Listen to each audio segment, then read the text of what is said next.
Yeah.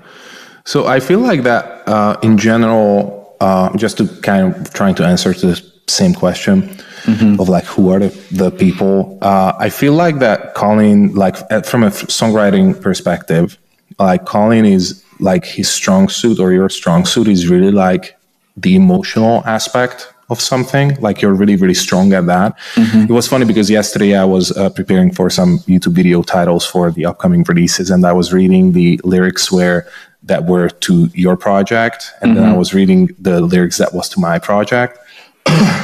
And it was so funny because I recognized the differences of like how we are as writers. Yeah. So what I like to call Colin, in my perspective, is like the natural writer who was like born with the desire to write, and like from a pretty young age started to write music and write songs.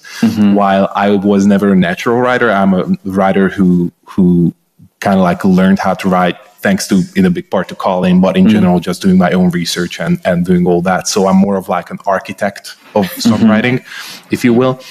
And it's really funny to see how like you're really strong on the emotional aspect of it.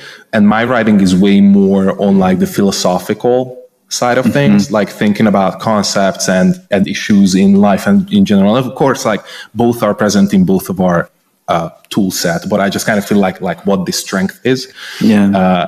And it also comes from the kind of like the, if you will, like the upbringing of how we became songwriters. Yeah. That my whole perspective is much more on the like philosophical side. So answering the question of who are the people that I wish will listen, or I hope will listen to the music.